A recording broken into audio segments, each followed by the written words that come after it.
They unleashed hell. Humans responded with finally, a reason to get really nasty. HFY Sci-Fi. The galaxy had always underestimated humanity. Out in the fringes, where solar winds carried whispers of other civilizations, humans were considered primitive, slow, and limited, creatures bound to a blue planet with a small, easily exploitable military. Aliens called them harmless meat puppets, and they treated them as such. But misjudging humanity was a grave mistake, one that would echo across star systems for decades. It began with a message. A transmission of undulating energy waves, clearly artificial, arrived at the United Earth Command at the edge of the Sol system. Lieutenant Commander Mara Vance, stationed aboard the orbital defense platform Aegis 1, was the first to detect it.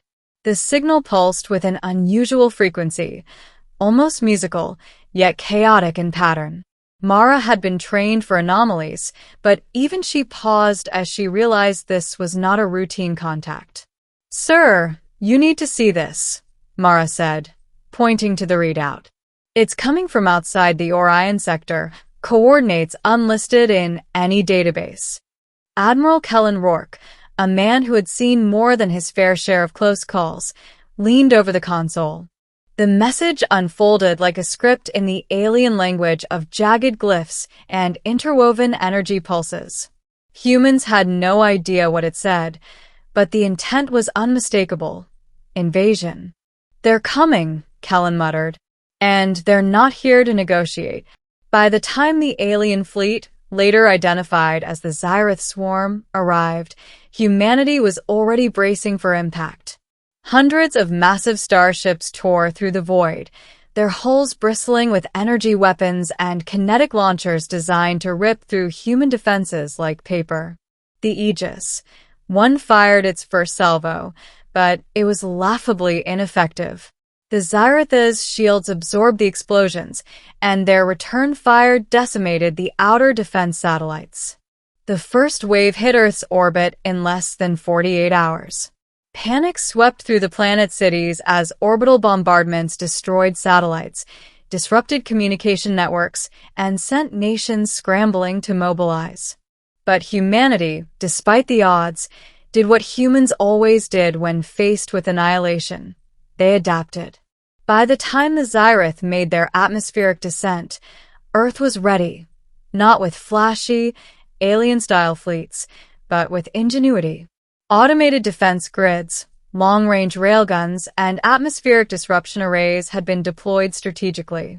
Mara, now aboard the Horizon, a human dreadnought barely a decade old, watched the sky burn with incoming alien fighters. "Brace yourselves," she said. Her voice was calm, but her heart raced. The Xyrath fighters were unlike anything humans had seen, organic in design, fast, and terrifyingly intelligent. But they underestimated the human spirit. The first engagement was brutal. Xyrath vessels swarmed the Earth's orbital perimeter like locusts, but the human fleet held. Mara's team had perfected a tactic called the convergence strike, a coordinated barrage of electromagnetic pulses, kinetic projectiles, and laser-guided missiles designed to overload the alien neural network controlling their swarm. One by one, Xyrath ships exploded, their biostructures failing spectacularly under combined assault. On the ground, humanity unleashed its secret weapon: ingenuity. Automated defense turrets, mobile rail platforms, and repurposed orbital debris rained down on Xyrath landing zones. Humans, fighting for their planet, were everywhere at once. Even civilian populations joined the defense. Engineers and programmers turned their small factories into weapon production hubs, designing improvised drones, energy weapons, and chemical disruptors to target the aliens' sensitive exoskeletons. "Finally, a reason to get really nasty," said General Arjun Patel, overseeing the planetary defenses from New Delhi. His voice was broadcast across military networks, a statement of defiance as much as strategy. Humans were no longer meek prey, they were hunters. The turning point came during the Battle of the Andes. The Xy'rith had deployed a massive planetary vessel, larger than any human starship, designed to terraform Earth's atmosphere into a toxic, uninhabitable soup. It hovered above the mountains, releasing a corrosive cloud that forced humans to evacuate cities and towns. Mara's fleet, now bolstered by reinforcements from Mars and the Moon, executed an audacious maneuver. They approached the vessel undetected, using gravitational anomalies to mask their approach. Then, coordinated with planetary artillery, they struck simultaneously. Railguns fired from orbital platforms, laser arrays seared the alien hull, and Mara's crew deployed the Horizon's newest weapon, a plasma-borne graviton disruptor that could tear the very molecular bonds of enemy vessels. The Xy'rith were caught off guard. Their energy fields fluctuated, shields collapsed, and the ship, larger than any human imagination, shattered in a brilliant display of fire and debris. But victory was not without cost. Human casualties were staggering. Cities lay in ruins, millions were displaced, and Mara herself barely survived a plasma backlash during the assault. Yet the message was clear: humanity would not kneel. The war escalated into something far beyond conventional combat. Humans learned to exploit Xy'rith biology and technology. Captured alien ships were reverse-engineered. Their energy cells became power sources for massive defense installations. Scientists discovered that Xy'rith neural networks could be hacked with specific frequency pulses, turning alien soldiers into uncontrollable drones. Humanity had turned the tide not with brute force alone, but with relentless ingenuity.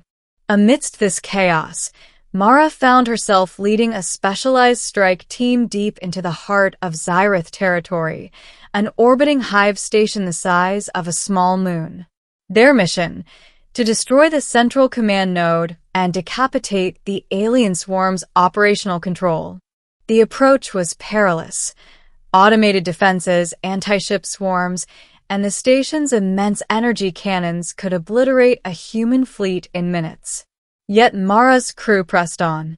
Using cloaking technology salvaged from captured Xy'rith vessels, they infiltrated the station's outer ring.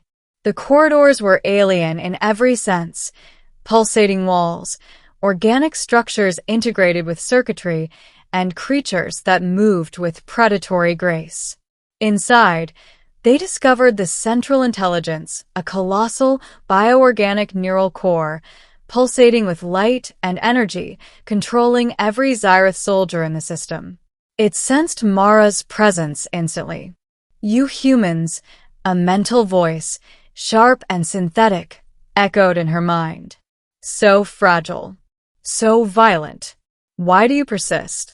Mara clenched her jaw. "Because we refuse to die quietly," she replied, her voice steadier than she felt. "Because every corner of this galaxy will know."